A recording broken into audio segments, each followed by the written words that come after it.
তোমাকে তো খুব কেন হয়েছে, তোমাকে একদিন এই বাড়িতে বের করতে হবে দেখবা। আপনি আমার বাল ছেড়ে দিবেন কি করে জানে?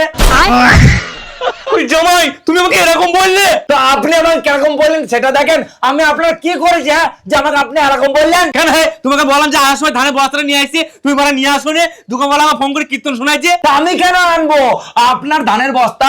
আপনি কি নিয়ে আসুন, আমি কি বলা আপনার চাকর নাকি? চাকর নয় তো কি হয়েছে মারা, তুমি তো এই বাড়িতে থাকো, তুমি তো এই বাড়িতে খাও, ওই ধানের বস্তা কি আমি একা খাবো? তুমিও তো খাও মারা, নিয়ে আসলে কি হয়তো, তোমার কি গান ফেটে যেত নাকি মারা? শ্বশুর মুখে লাগাম দে, ভাদ্র ভাবে কথা বল, নাহলে মেরি না তো গাঁট ফাটি দেবো আমি। কি তুই আমার গান ভাঙবি?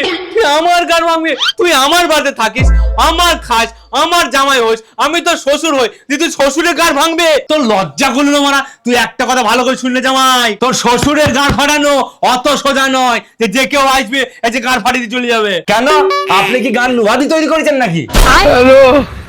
জামাই সুধরিটা কিন্তু, আমি কিন্তু হাতে চুড়ি পরি নেই। হ্যাঁ চুরি পরে রে, কেন আপনি বিধবা নাকি? কি আমাকে বিধবা বললো? জামাই চুপ হয়ে যা কিন্তু বলেছি, নাহলে এখানে কিন্তু এখন গ্রামের লোক জড়ো হয়ে যাবে। কেন লোক জড়ো হয়ে যাবে কেন?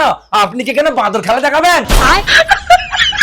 তুই কি বড় আমাকে সার্কাস ভালো পেয়েছিস নাকি যে আমি এখানে বাদুর খেলা দেখাবো? লে বাড়া, আমি কি বললাম? আপনিই তো বলছেন এখানে লোক জড়ো হয়ে যাবে, ওই জন্যই তো বললাম যে আপনি কি বাদর খেলা দেখাবেন। জামাই তোর চালাকি না আমি সব বুঝতে পারছি, তুই পাট কাটির মতো হইলি কি হবে?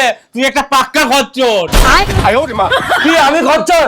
আমি খচ্চর না আপনি খচ্চর, আমি জানি না কি ভেবেছেন, আমি দেখিনি। এই তুই কি দেখেছিস? কি দেখেছিস? ক্ষমতা থাকলে বল তুই এখানে যে তুই কি দেখেছিস। কেন সেটা কি ছাদে ছাদে ছাদে দুটো পায়রা, একটা পাড়ার উপরে আর একটা পায়রা বসেছিল, আর আপনি কেমন সাইড থেকে দেখছিলেন আর ভিডিও ক্যামেরা করছিলেন? হ্যাঁ এই বা তুমি ওগুলো দেখে ফেলেছো?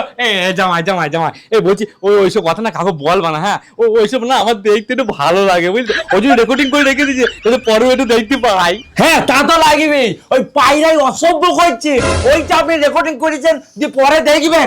ঠিক ঠিক। আচ্ছা কি হয়েছে দেখেছি তো, ওরা অশুভ করছে, ওদের লজ্জা করছে না, আর আমি দেখছি আমার লজ্জা লাগবে? আরে ওরা লজ্জা কি করে করবে? ওরা তো পশু, ওই জন্য যে যেখানে যেখানে করে। পশু বললি কি, ওদের একটু জ্ঞান বুদ্ধি নাই? আমার ছাদে এসে করার কি দরকার? গাছের আড়ালে কি করুক, তাহলে কেউ দেখতে পাবে না? আরে আচ্ছা লোক তো তুই ছাড় দে বাবা।